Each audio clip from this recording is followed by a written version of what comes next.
বিসমিল্লাহির রহমানির রহিম। আজকের ইসলামী আন্দোলন বাংলাদেশ কর্তৃক আয়োজিত অভ্যুত্থান পরবর্তী নতুন বাংলাদেশ বিনির্মাণের প্রয়োজনীয় রাষ্ট্র সংস্কার, গণহত্যার বিচার ও জাতীয় নির্বাচনের পদ্ধতি বিষয়ে গোলটেবিল বৈঠকের সম্মানিত শ্রদ্ধাস্পদ সভাপতি, বাংলাদেশের বর্তমান সময়ের আমাদের আলোচিত রাহবার মুফতি সৈয়দ মোহাম্মদ রেজাউল করিম পীর সাহেব চরমনাই, আমির ইসলামী আন্দোলন বাংলাদেশ, এবং উপস্থিত রয়েছেন বাংলাদেশ জামাত ইসলাম সহ বাংলাদেশের শীর্ষ পর্যায়ের বিভিন্ন রাজনৈতিক দলের নেতৃবৃন্দ এবং আমাদের সামনে উপবিষ্ট সাংবাদিক বন্ধুরা, সুধীজন, আসসালামু আলাইকুম রহমতুল্লাহি ওয়া বারাকাতুহু।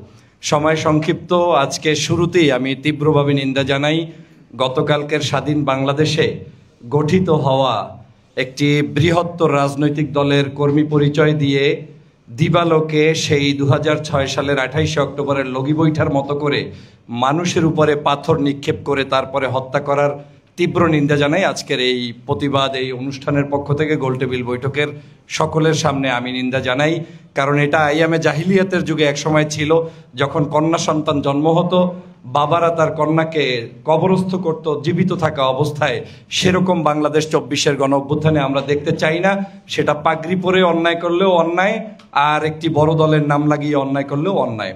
আমি দ্বিতীয় যে বিষয়টি আজকে আলোকপাত করতে চাই সেটা হচ্ছে পিআর পদ্ধতির ইলেকশন। প্রথমেই বুঝতে হবে পিআর পদ্ধতিটা আসলে কারা চায় না। তারাই চায় না যারা আধিপত্যবাদকে বিস্তার ঘটিয়ে অন্যায়ভাবে রাষ্ট্র ক্ষমতাকে কক্ষিগত করে রাখতে চায়। পিআর পদ্ধতি এমন একটা পদ্ধতি যেখানে সমাজের বৈষম্য দূর করবে, ধনী গরিব ভেদাভেদ থাকবে না, রাজনৈতিক দলের মধ্যে আদর্শ যার যেটা সেটা নিয়েই সে পরিচালিত হবে। এখানে কোনো ধরনের কারো প্রতি বিরাগভাজন হওয়ার, রাগ হওয়ার কোনো জায়গা থাকবে না। পিআর পদ্ধতিটাকে আমাকে সমান্তরালভাবে আমার ফলোয়ার যতজন তারাই ডিসাইড করবে যে আমার প্রতিনিধি কয়জন সংসদ অধিবেশনে যোগদান করবে। একটি বামপন্থী রাজনৈতিক দলের বাংলাদেশে যদি 500 সমর্থক থাকে, ওই 500 জনের ভোটে উনি যদি সংসদে যেতে পারে, ওনার লাখ ফেভার করে উনি যাবে। আর যদি না ফেভার করে তাহলে বড় একটি রাজনৈতিক দলের সাথে ধুতিয়ালি করে সংসদে যাওয়ার রাস্তাটা চিরদিনের জন্য বন্ধ হবে। অন্যদিকে বাংলাদেশে ধর্মীয় মূল্যবোধের ভিত্তিতে প্রতিষ্ঠিত অনেক রাজনৈতিক দল আছে, যাদেরকে পিআরের বাইরায় রাখার কারণে হাজার হাজার লক্ষ লক্ষ ভক্ত শুভাকাঙ্ক্ষী থাকা সত্ত্বেও তারা জাতীয় সংসদে প্রতিনিধিত্ব করতে পারে না। কিন্তু পিআর করলে দেখা যাবে বাংলাদেশের সিংহভাগ মানুষের মতামতের ভিত্তিতেই এই ইসলামী আন্দোলন বাংলাদেশের পার্সেন্টেজের ভিত্তিতে সংসদে তারা প্রতিনিধিত্ব করবে, জামাত ইসলাম পার্সেন্টেজের ভিত্তিতে করবে, অন্য যত রাজনৈতিক দলের নেতৃবৃন্দ এখানে আছেন আপনার পার্সেন্টেজের ভিত্তিতে করবে। কিন্তু সেই পিআর পদ্ধতিটি হতে হবে দুটো জায়গায়, উচ্চ কক্ষ নিম্ন কক্ষ, দুই জায়গায়। যদি নিম্ন কক্ষে না করে উচ্চ কক্ষে করেন, এটা আর একটা ভাওতাবাজি। এটা একটা মহিলাদেরকে যেভাবে এখন নতুন করে আমরা 50টা সিট ভাগ করে দেই, সেরকম একটি সিট ভাগ করার রাজনীতি হবে, যেটার চূড়ান্ত বিরোধিতা আমি করি। আমি মনে করি চূড়ান্ত পদ্ধতি হবে এমনটাই যে নিম্ন পক্ষ এবং উচ্চ পক্ষের দুই জায়গায় আমাদের এই পিআর পদ্ধতির মাধ্যমেই নির্বাচিত করতে হবে। সহজ সমাধান তাহলে কি? সহজ সমাধান ইজি, যে আমার পার্টিকে ভোট দেবে, জামাত ইসলামকে ভোট দেবে জামাত ইসলামের কর্মীরা। ওখানে টেনে হিসেবে তিনি যত পার্সেন্ট ভোট নিতে পারবে তিনি তত পার্সেন্টের প্রতিনিধিত্ব সংসদে করবে। ইসলামী আন্দোলনকে ভোট দেবে ইসলামী আন্দোলনের লোকেরা। ইসলামী আন্দোলন যদি ফর এক্সাম্পল সারা বাংলাদেশে সে 10% ভোটও যদি কাস্ট করতে পারে, তাহলে এই বিদ্যমান সংসদেই তিনি কিন্তু 30টার অধিক আসন পায়।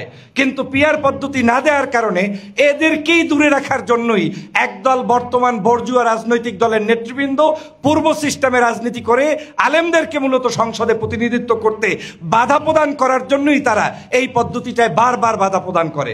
আমি যে কারণে আপনাদেরকে সজাগ দৃষ্টি রাখতে বলবো, বাংলাদেশের কোন রাজনৈতিক দল এই পথে আসুক কিংবা না আসুক, অন্তত যারা এই দেশের মানুষের চিন্তা করেন, আপনাদের উচিত হবে পিআর পদ্ধতির সাথে সবাই মিলে ঐক্যবদ্ধভাবে এগিয়ে যাওয়া। কারণ যারা ছুতা দিচ্ছে যে এটার মাধ্যমে মনে হয় আওয়ামী লীগ আসবে, অমুকে আসবে, তমুকে আসবে, আওয়ামী লীগের চ্যাপ্টার ক্লোজ হয়ে গিয়েছে। আওয়ামী লীগ বাংলাদেশে আসার কোনো রাস্তা নাই।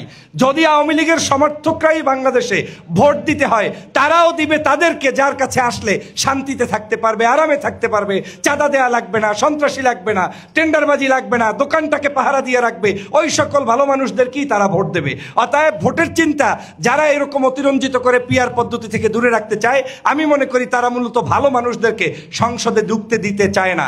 তাহলে পদ্ধতির ক্ষেত্রে সর্বশেষ আমার একটি পরামর্শ হচ্ছে, নির্বাচন হবে সমগ্র বাংলাদেশে ওপেন ব্যালট পেপারে, সারা বাংলাদেশে মিছিল হবে ধানের শীষের, মিছিল হবে হাত পাখার, মিছিল হবে আপনার দাড়িপাল্লার।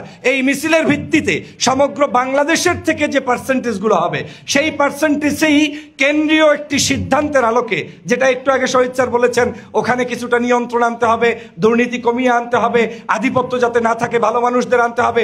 আমি সেক্ষেত্রে শহীদ স্যারকে অনুরোধ করব, আমাদের মুফতি রেজাউল করিম সাহেবের বক্তব্য যদি পুরাটা তিনি শুনতেন, পিআরের পুরা বিশ্লেষণ তিনি দিয়ে দিয়েছেন যে এমন কি তাদের দলের ভিতরেও একটি আলাদা ভোট কাঠামো থাকবে, যেই ভোটের ভিত্তিতে ওখানে যারা সবচাইতে নিবেদিত প্রাণ, দেশপ্রেমিক, ভালো মানুষ, ধর্মভিত্তিক দলগুলোর জন্য ধর্মীয় চিন্তায় কাজ করে, ওই মানুষরাই আবার ওখানে সিলেক্টেড হবে। তাদের তালিকায় আপনি পার্সেন্টেজ আকারে সরকারের কাছে বা নির্বাচন কমিশনকে উপস্থাপন করবেন, সেভাবেই তারা নির্বাচিত হয়ে সংসদে যেতে পারবে।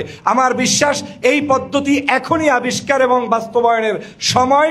যদি আমরা এটা না করি, এই বাংলাদেশ আবারও গত 54 বছরে যেভাবে অধপতনের মধ্যে থেকেছে, সরকার গিয়েছে, সবকিছু হয়েছে, ভাগ্যের কোনো পরিবর্তন হয় নাই, মানুষের কোনো পরিবর্তন হয় নাই, আগামী দিনে সেই পরিবর্তন আবারও কিন্তু আপনারা হারিয়ে ফেলবেন। আসুন, সন্ত্রাস, দুর্নীতি, চাঁদাবাজ, বৈষম্য, সকল প্রকার অনৈতিকতা মুক্ত বাংলাদেশ গঠন করতে হলে, ডান বাম সকল রাজনীতির স্বাধীন চিন্তা প্রতিষ্ঠিত করতে হলে, এমনকি হিন্দু মুসলিম বৌদ্ধ খ্রিস্টান তাদের প্রতিনিধিও এখানে প্রতিষ্ঠিত করতে হলে আপনার আর কারো কাছে ঘুরঘুর করতে হবে না। পিআর পদ্ধতিতে অংশগ্রহণ করুন, বাংলাদেশ একটি সুন্দর সুষ্ঠু ধারায় পরিচালিত হবে। আপনাকে ধন্যবাদ।